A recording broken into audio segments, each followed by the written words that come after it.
If you go forth unafraid, you can learn to be a strong leader, or at least to give off the appearance like one. It is a beautiful, very foggy day here in San Francisco. Perfect day for a convertible because the sky is just marvelous. I love gray skies. I know most people prefer the sunlight, but I like it gray. I like it sunlight also. Anyway, today we are going to talk about how to present yourself like a leader.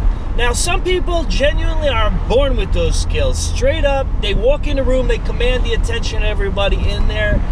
But honestly, you can easily learn those skills as long as you're open to performing them, meaning you're not timid and you're not afraid. If you go forth unafraid, which I'm quoting a slogan of a very expensive private school in New York City, if you go forth unafraid, you can learn to be a strong leader, or at least to give off the appearance like one, which is sufficient. You don't need to have it as innate skills. The most important skill, I believe, is in your manner of speech.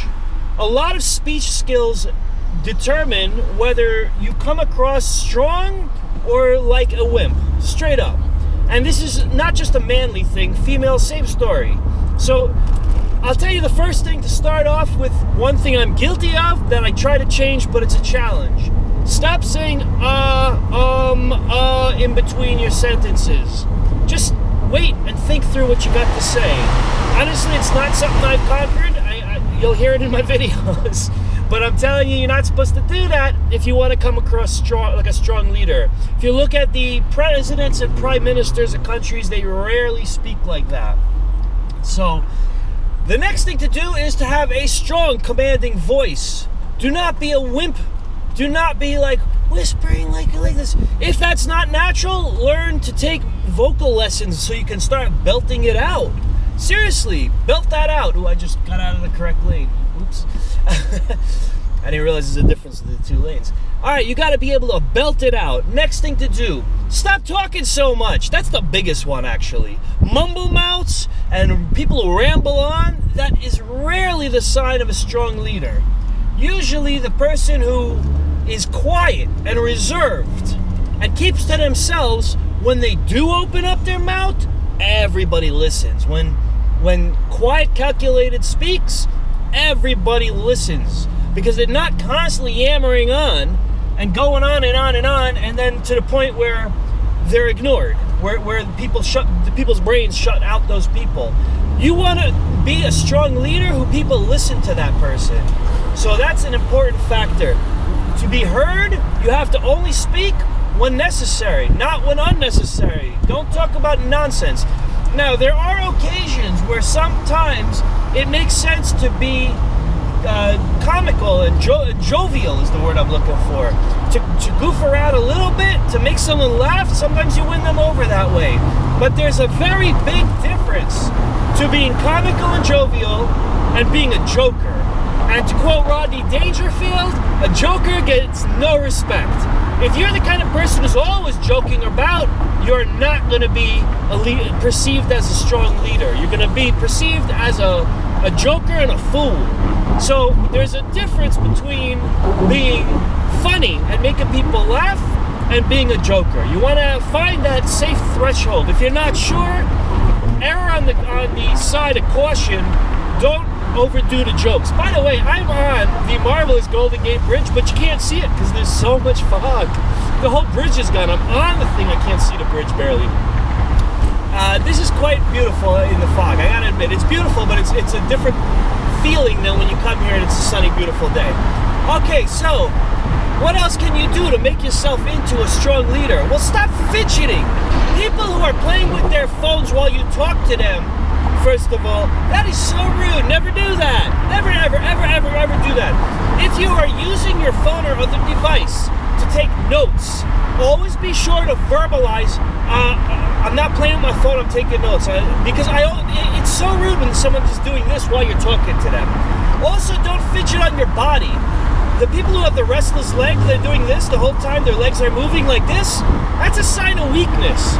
If you're a smoker or a vapor, which is a horrible thing to do to your body, but if you're doing any of those things, keep it in either a private capacity or only do it with other people who do it.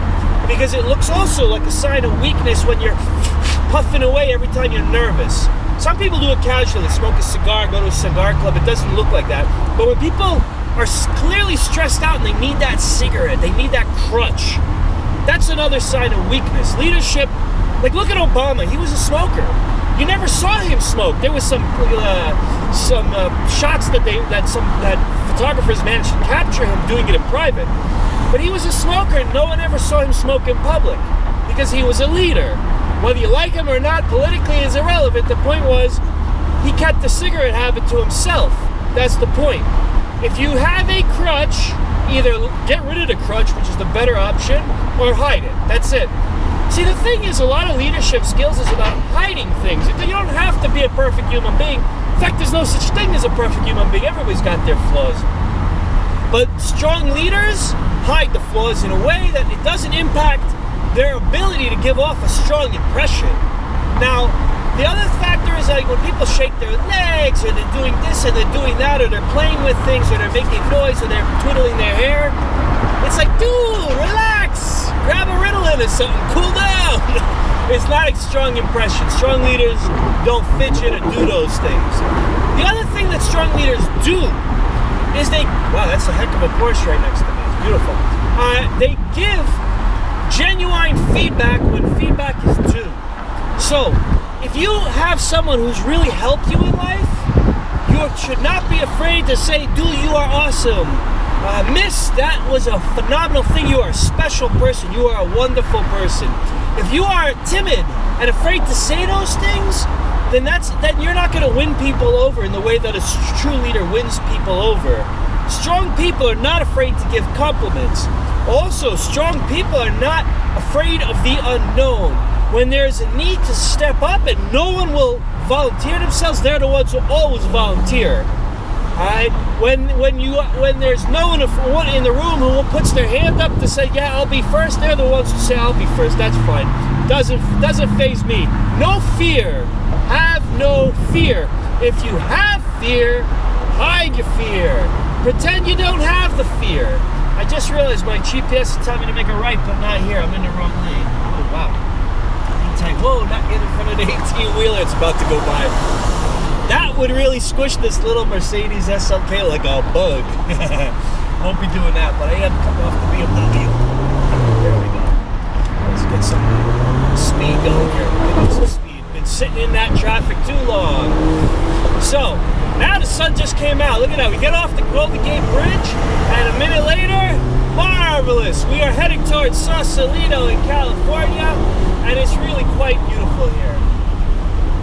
Anyway, okay, so what else can you do to present yourself like a leader?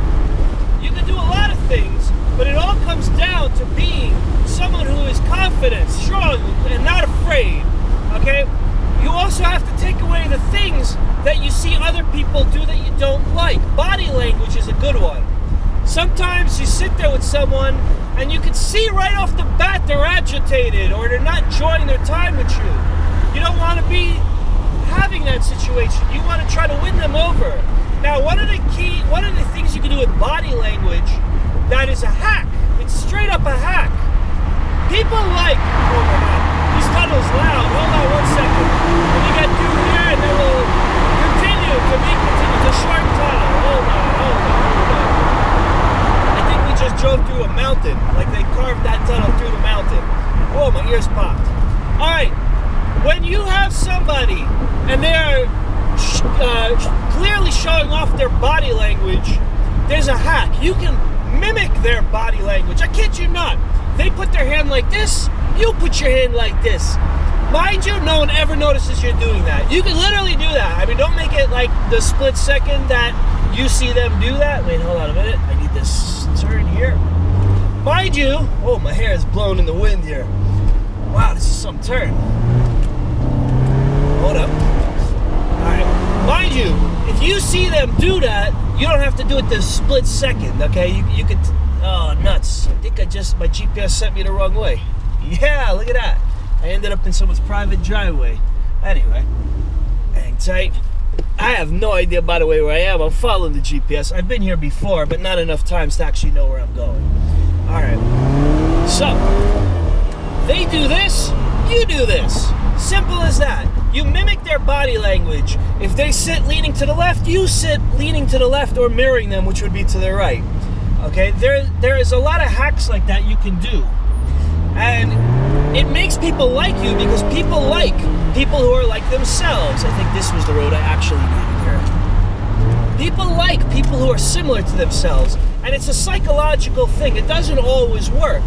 But it can work subconsciously. And it's an interesting thing that way. Now, other thing you want to do is avoid the things you don't like in other people. Don't stand so close to someone that you're making them uncomfortable. This is a cultural thing. If you are from certain countries, you will naturally stand closer than if you are from other countries. United States has this unspoken concept of personal space. Okay, people need their personal space. You don't stand so close.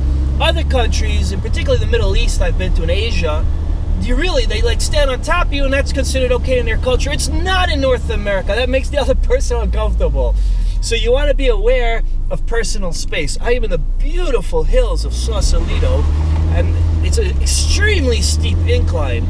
Wow, this is great. All right, you want to be aware of personal space. Don't stand right on top of the other person. If you're not sure what's comfortable, take a step back.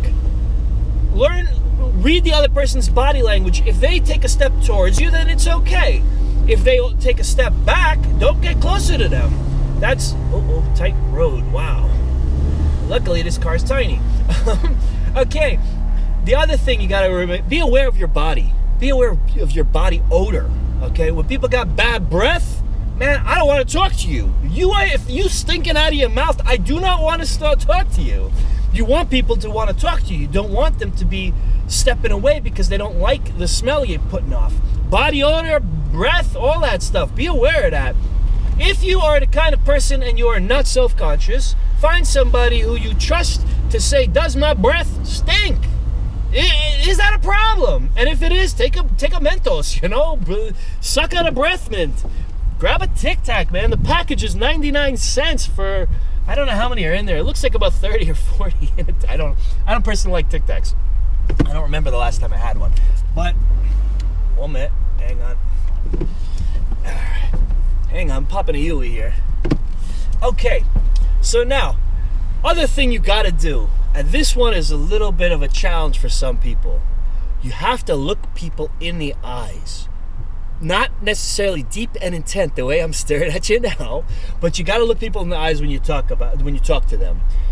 2 caveats. Females typically have no problem doing this. Men do not generally feel comfortable looking each other in the eye, one man to another. That's okay. You can look each other in the eye, and just the way I'm keeping my eyes on the road and keeping my eyes on you back and forth, that's an okay thing for men to do. That's more comfortable than making direct, strong eye contact. Other thing, people who are on the autism spectrum really struggle with this. Not all of them, but some people do. You gotta learn to overcome that. If that's you, if that fits you, learn to overcome it.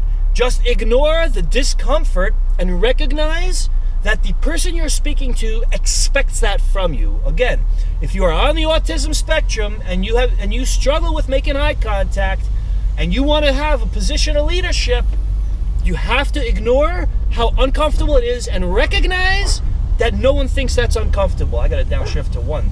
Wow, this is such a steep hill. No one sees that as anything other than totally normal when you make eye contact, okay? Nobody who is neurotypical.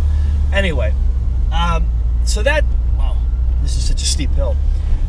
Now, that's the other thing, okay? Eye contact is critical. Being physically in shape is a facet that most leaders have. Look at the last, 7 or 8 presidents of the United States. Look at anyone in leadership. Not everybody, but most of them are physically in shape. You don't usually have a big, heavy guy whose pants are falling down because they're size 60 waistline or something like this. That doesn't usually happen. It's not to say that it can't happen or that it won't happen. Well, I got to put it back into drive or I'm going to end up forgetting to shift. It's not to say that someone who fits that is not possible to become a leader, a strong leader even. It just doesn't happen. I mean, look at like General Patton. Look at every strong leader I could think of. Look at I don't want to go into politics, actually. You know, I was about to mention some other strong people, but I realized not everyone feels the same, so I'm going to keep my mouth shut. See, that's what I said. Strong leaders know when to keep their mouth shut. And then when you do talk, people listen. Now, being a strong leader isn't really that difficult. Honestly, it comes innately to some people, but to other people, it's a hurdle. And I know that, but you can learn it. You could totally learn it, and it's all good. And the people who learn it well. It's a skill like anything else. I mean, you don't have any reason that you can't do it. Every human being on this planet can do it. Wow, I just went up an even steeper hill. This car, oh my God, hold on. I need more power. All right, anyone can learn to do this. If you are physically in very poor shape, you kind of want to do something about it. Go to the gym, do what you can. Obviously, that's a procedure that takes time to do. Oh, wow. I kind of ended up in a dead end. I didn't realize that. It's a procedure that takes time, but I mean, there are diets. There's what's it called? Insanity diet. I have some friends who lost, I think it was about 50 pounds on that. They were obese and they ended up with a six-pack. I kid you not. Maybe it was more than 50 pounds. They were literally obese and they have a six-pack after doing Insanity. Didn't take them that long, maybe a year. Straight up, 1 year. Obese to six-pack. You can do it. You have to have a lot of self-control. And that's another key aspect of a leader. Huge self-control. So let's say I'm the kind of person, and I'm not, but I'm the kind of person who loves to fidget. All you have to do is not do it. It's not that hard. It's a habit. A habit is something that you want to do, that you have the urge to do, but you are physically capable of not doing it if you have enough self-control. Leaders have strong self-control. That's something that's an important facet of leadership, is self-control. Hang on. Wow, it's quite a street that was. All right, leadership have strong self-control. You have to have good habits to be a good leader. Someone who's a drinker or a gambler typically doesn't become a leader. It can happen. There's plenty of famous people, leaders included, who had alcohol abuse problems and drug abuse problems. These things happen, but it's a lot easier if you don't have those crutches. All right? And if you're good at what you do and you don't have those crutches and you're in self-control, you can be a strong leader and no one is going to ever question your leadership ability. It's all learned skills. It's all in your head. If you have fear, remember that fear is in your head. That is such a steep street. Oh, wow. Holy cow. Let's see if this car is going to make it down without bottoming out. Uh-oh. Wow, I can hear the flexing of the body. Whoa! This is steep. Wow. Okay, I didn't bottom the car out. That is incredible steepness. Holy cow. Sausalito, California. This place is incredible. It's north of San Francisco. Absolutely phenomenal. Everybody's got to come to Sausalito, California. Uh-oh. I'm at the end and there's no turnaround. I got to back up that, believe it or not. Oh my God. This is going to be a challenge. Whoa. All right, you get to watch my driving skills, or maybe I'll just cut the video here while I'm backing up. Everyone's got to come to Sausalito, California. Absolutely beautiful here. If you have a Mercedes convertible and you're a pretty good driver, I hope I am right now, that makes the whole thing much better, the whole experience. However, even if you don't, just come on out here. Come to Sausalito, California. Be a strong leader. And please like, subscribe, share. Enjoy this video. If you don't like what I'm saying or you think I'm wrong, please share this anyway. Somebody else might like it. I'm going to actually pop a Yui here, like sideways like this, because I don't think the car's going to go over that in reverse too well. Wow. Whoa. Uh-oh. Okay, I did it slow enough I didn't bottom the car out. All right, driving skills, leadership skills. Go together. No, not really. I'm just making that up. Thank you all for watching. See you in the next video. Like, share, subscribe. Be a strong leader. Be controlled. Don't say in between your sentences. Don't fidget. Look in people in the eyes. Don't stink. Keep your breath and your body odor in control. Harder for some people, easier than others. Stay in physical shape. And by the way, body odor tends to be worse when people are overweight. So if you lose the weight, you hit two birds with one stone. I hate that expression. It's such an ugly expression. But you do take two things out with one. Anyway, if you smoke, hide it like Obama hides it, and do all the good things. Stay strong. Speak with a commanding voice. Oh, one more. Always sit upright. Now, I have a problem that I like to recline, but when I'm in a meeting, I sit upright like this, all right? And when you enter a meeting, if there's a choice of chairs, pick the one that lets you sit upright, not the one that makes you slouch, because that actually gives the impression of a stronger leader that way. Crazy, right? Oh, I gotta pull over. There's a car going by. So, try to sit upright. Not always as easy for some people as it is for others. Depends on your posture. Not much you can do about that. God-given things otherwise. But either way, lots of good stuff to be a leader. Stay strong. Lead strong. Go forth unafraid. Thank you all for watching. Yeah!